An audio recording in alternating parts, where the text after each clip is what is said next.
Spiritual awakening isn't some modern feel-good movement. It's ancient, it's human, it's real.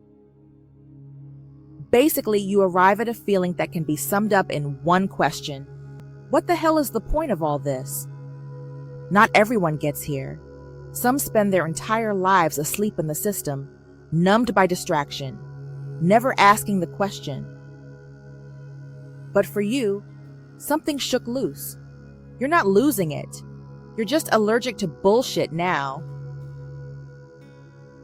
All right, family, so let's really break it down. Imagine you're born into a massive game. Everyone around you is playing pretend.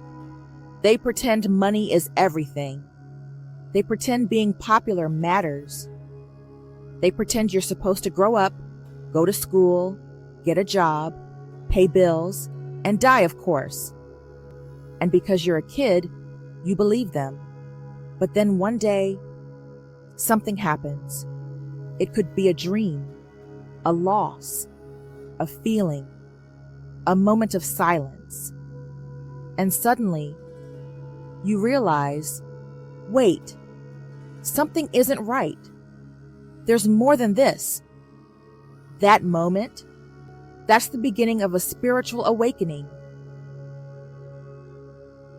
An awakening is when your real self starts waking up from the fake game everybody else is stuck in. You start to see that you are not just your name, body, job, or past. Life isn't just about working and buying stuff. There's something bigger going on, a deeper truth. You realize you've been asleep, following rules made by people who don't even know who they are, or who may not have your best interest at heart. And now, you want truth, not stories. Now, if you're anything like me, you're probably wondering if all this awakening talk just some new age nonsense designed to trap and lull you into deeper illusion. This term might be dressed in new age robes, but the experience itself is ancient. In ancient Egypt, they called this the opening of the eye. In Buddhism, it's enlightenment. In Christianity, it's being born again. In Sufism, it's the unveiling. In indigenous cultures, it's the moment of initiation, where the child sees the spirit behind all things. So no, this ain't some TikTok astrology trend. It's older than every empire on earth. What triggers the awakening can vary depending on the individual, but it's usually linked to a major loss, deep depression or suffering, a sudden near-death experience, plant medicine, or psychedelics. Or sometimes nothing. Just a moment of silence that cracks the illusion. You wake up and say, I can't do this fake stuff anymore. And then what happens next is not cute and not easy. Your ego panics. It doesn't want to die. You start feeling alone because most people are still asleep. You get hypersensitive, seeing lies in everything. You question your job, relationships, religion, family, even your sanity. But slowly, you rebuild, this time as your real self. You go from, I'm just trying to survive here, to, I was sent here. I'm not lost. I'm here on purpose. So why does this happen? Because you've outgrown the lie. You're like a seed cracking open. The pain, the confusion, the chaos, that's just the shell breaking. You're not dying. You're being born. Again. For real this time, and that makes you dangerous to the system. When you wake up, you stop obeying blind authority, question fake rules and fake leaders. You stop consuming just to feel alive. You become harder to manipulate, become a signal that wakes up others. That's why they call it dangerous. One awakened being can unravel an entire grid. A spiritual awakening is not about becoming something new. It's about remembering what you already are. A divine being, playing human, who finally remembered the game. And now that you know, you don't get to sleepwalk through it anymore. You walk like one who knows.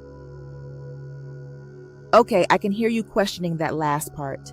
Like, what's the actual evidence that we're more than just flesh, brains, and biology?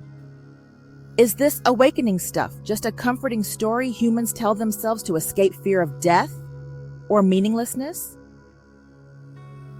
And I feel you. You're not asking for platitudes. You're asking for the core signal that says we are more than just meat suits. So let's break it down with no honey, no sugar, just observe truth. Ask yourself this: if we were just evolved apes, built for survival and reproduction, why do we long for meaning more than we long for safety? Risk death for truth, justice, freedom, love, beauty, things that offer zero biological advantage? Break out of systems, even when we're winning inside them? Where in evolution did dying for a principle come from? Why does a child instinctively ask, "Why am I here?" with no training? That itch that no toy, sex, food, drug, or relationship can satisfy, that's your alarm clock. Science can't explain why you're aware of your thoughts, how you can observe your own mind thinking, why thoughts appear to come from somewhere, as if you're a receiver, not just a brain. If your brain were just a computer, you wouldn't know you were using it. That quiet, watching part of you, the part that knows when you're off, that observes without judgment, that's not just a brain function, that's consciousness.